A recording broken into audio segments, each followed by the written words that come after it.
Merci Martin, puis enchanté tout le monde, je suis super honoré d'être là, puis très content de faire cette présentation-là. C'est quoi, c'est la 3e ou 4e fois qu'on fait ça ensemble.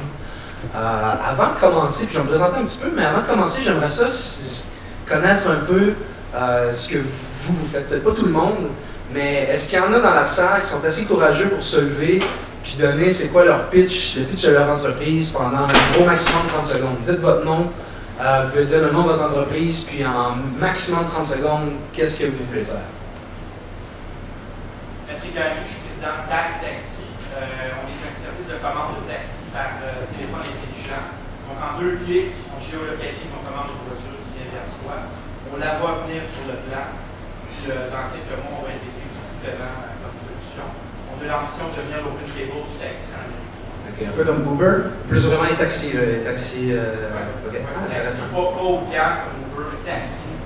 Les taxis réguliers. Ouais, super. Ben, merci beaucoup. C'est fun parce que ça, c'est ce qu'on appelle un elevator pitch ou un pitch court. Puis c'est hyper intéressant, mais moi, ce que je vais parler, c'est l'étape d'après. Ça veut dire que vous avez réussi à obtenir une rencontre avec un investisseur, que ce soit un investisseur en capital de risque ou un ange investisseur ou un fonds de toutes sortes. Puis là, vous avez un peu plus de temps. Vous avez peut-être une demi-heure, peut-être 1 heure, des fois un peu moins, des fois un peu plus. Puis votre objectif de cette rencontre-là, c'est de commencer à faire saliver un peu l'investisseur, puis dire, ben, cette compagnie-là, ça vaut la peine, ou cet entrepreneur-là, ça vaut la peine de faire une deuxième rencontre. Ça vaut la peine de commencer à fouiller un peu. Puis ensuite, ben, c'est un autre processus qui rentre, qui embarque, puis Martin va dans le reste, dans la suite du programme, vous allez en parler, c'est certain. Mais on va parler plus brièvement, plus concrètement de cette première rencontre-là.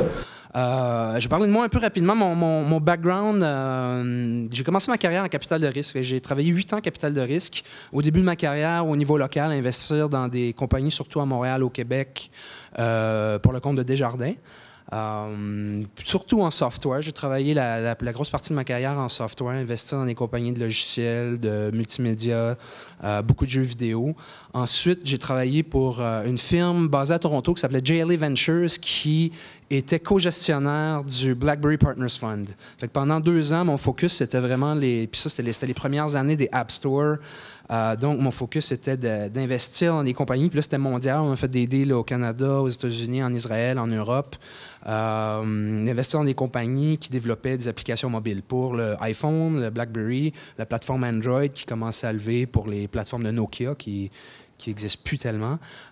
Mais ça a été ça mon expérience pendant 2 ans. Puis ensuite, je me suis joint à une compagnie en titre de président qui s'appelle Bandzoogle. Bandzoogle, rapidement, c'est une plateforme de site web où la majeure partie de notre clientèle, c'est des musiciens, des groupes de musique.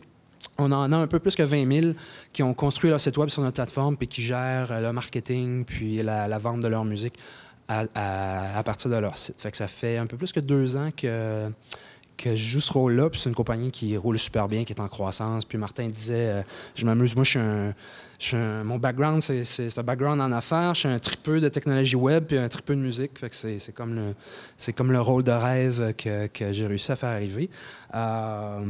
Mais entrons dans le vif du sujet.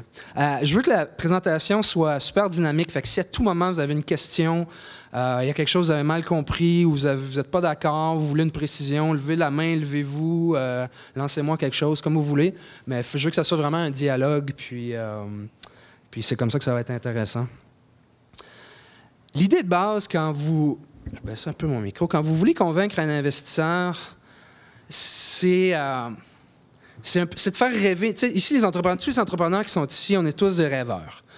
Pour convaincre un investisseur de s'intéresser à votre projet, il faut l'embarquer dans votre rêve. Puis ça, c'est plus difficile qu'on peut penser.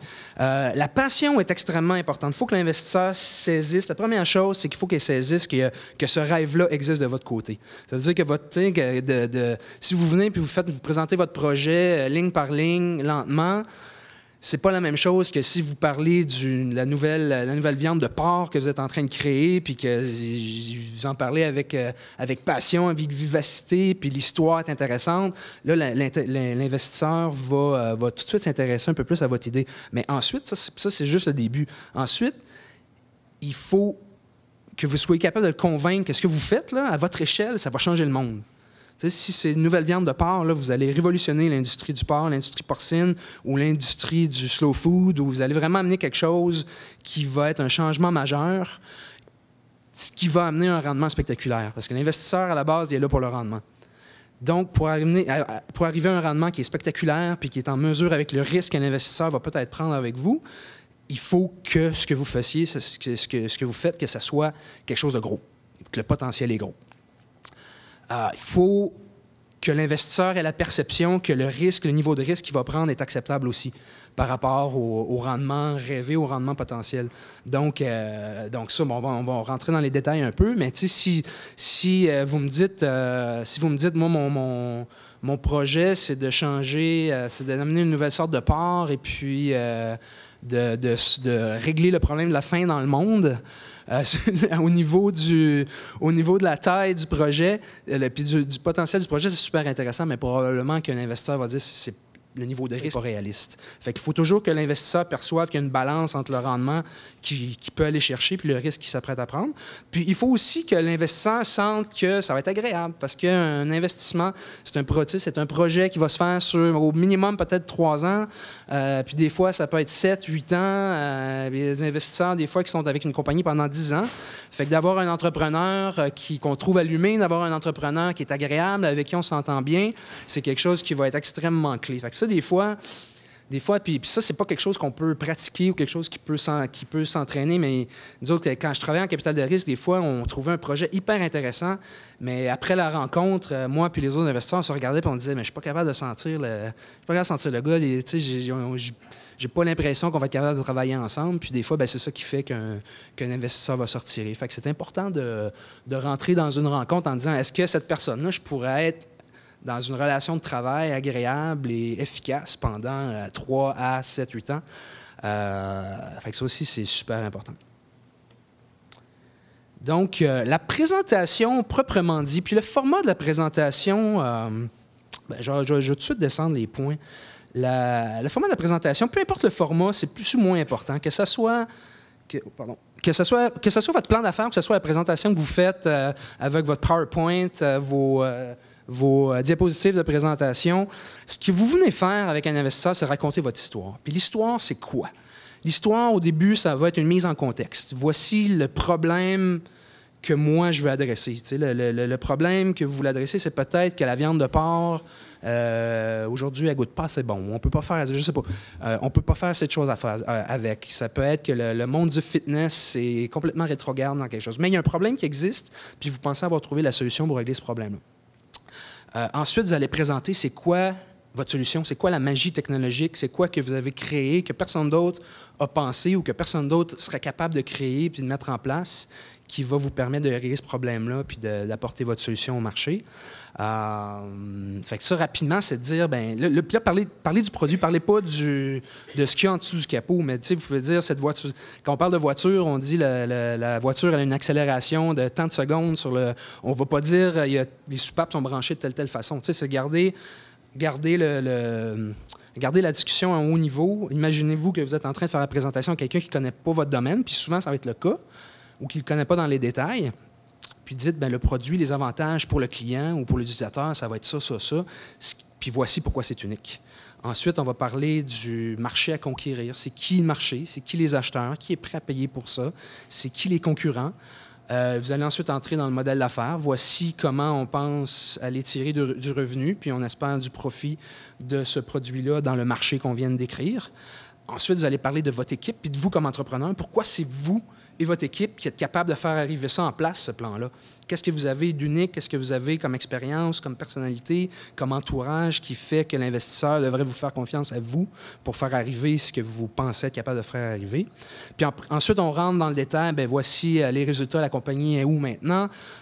C'est quoi les prévisions financières? C'est quoi notre objectif pour l'année? Puis souvent, encore là, on va rentrer dans le détail, mais souvent, les prévisions financières, vous devez les faire au moins pour la durée. Si votre financement, vous cherchez un financement pour les 18 à 24 prochains mois, il faut que vos prévisions financières pour les 18 à 24 prochains mois soient assez solides.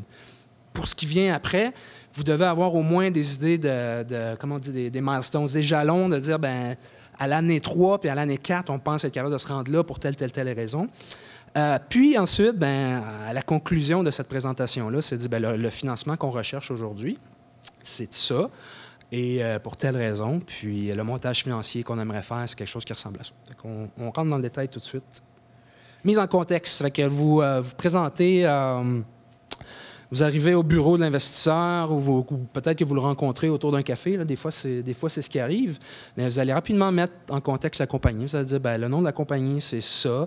Puis ensuite, c'est quoi le elevator pitch que vous avez donné il y a quelques minutes. Vous allez dire, ben, la compagnie, à la base, veut faire ça. Vous êtes... puis la mise en contexte, c'est...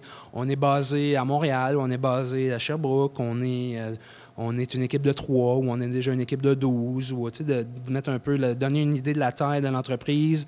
On a déjà des revenus, on est pré-revenus, on a un produit, on est encore à l'étape de recherche. C'est donner une idée du vraiment où vous en êtes à l'investisseur. Puis il y a des fois que l'investisseur va dire, ah ben si vous êtes pré-revenu, c'est pas le type d'investissement que nous on fait. Ou normalement, il y a eu un filtre qui s'est fait avant ça, mais ça peut arriver. Ça donne une idée aussi de la transaction qui s'en vient.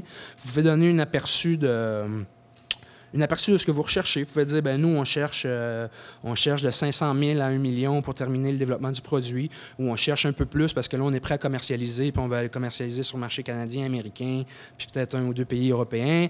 Ou des fois, ça peut être, on a besoin de plus gros montants parce qu'on veut faire l'acquisition d'un compétiteur ou d'une autre technologie. Mais donner tout de suite le contexte à l'investisseur, pourquoi vous êtes là aujourd'hui, puis pourquoi vous voulez le rencontrer.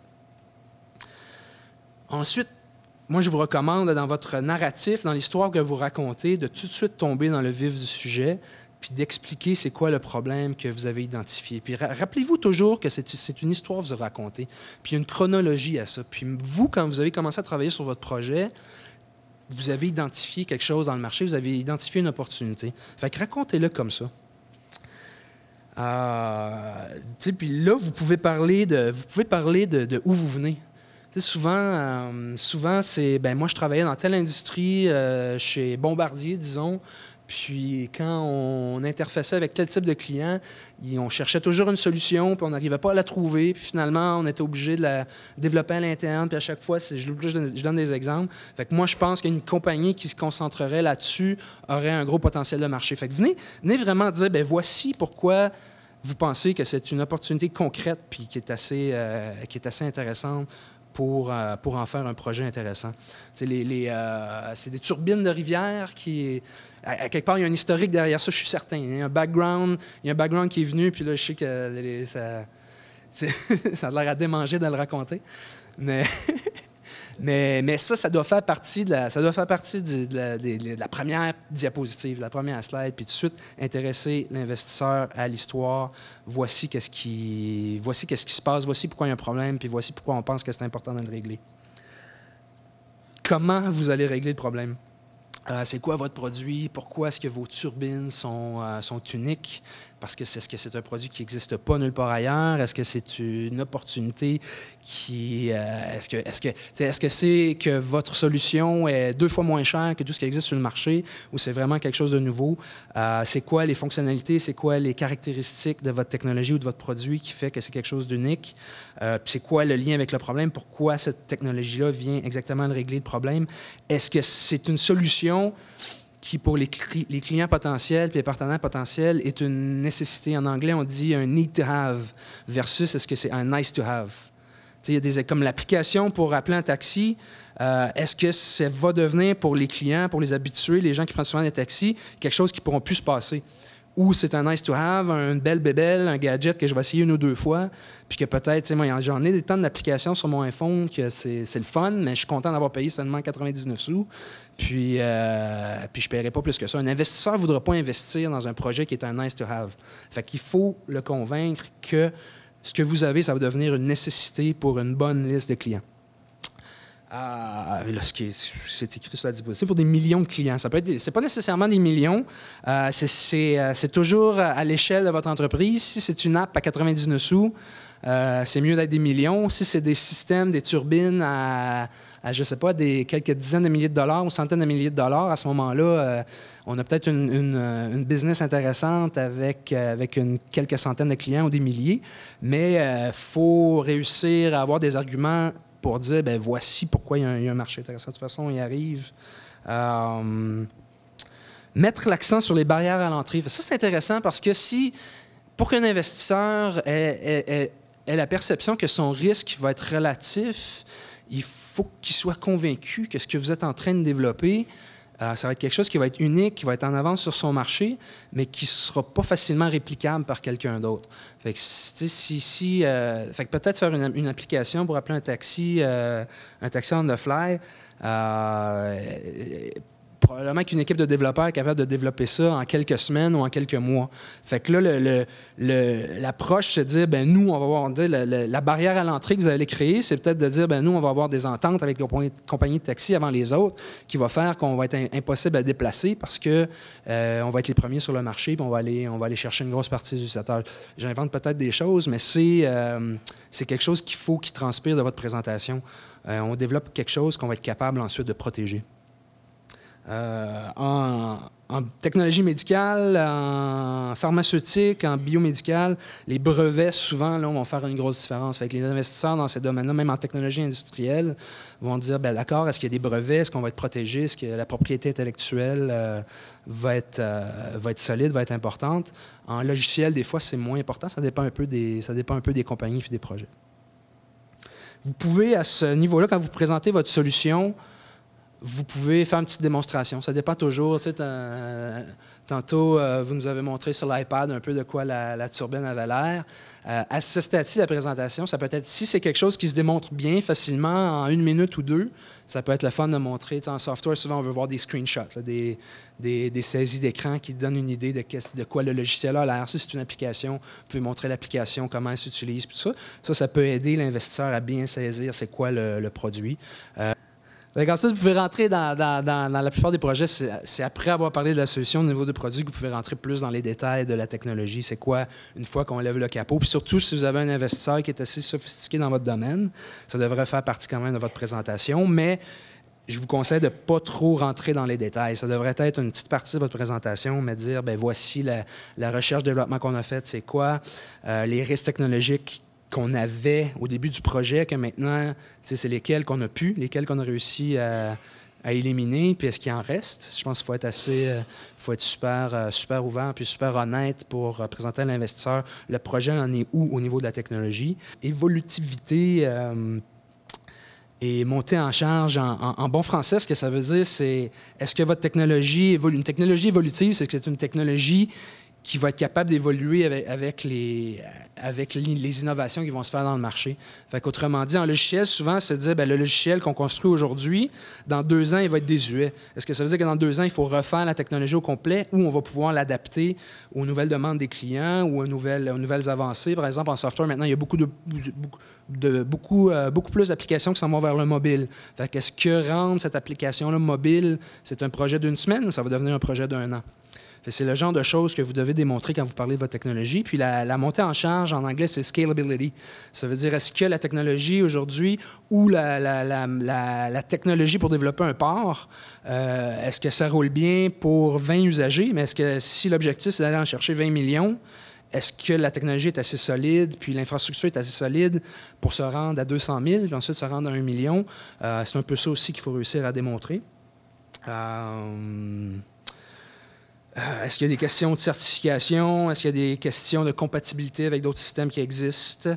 Puis ensuite, propriété intellectuelle, vous pouvez en parler là aussi si c'est quelque chose qui est important dans votre domaine.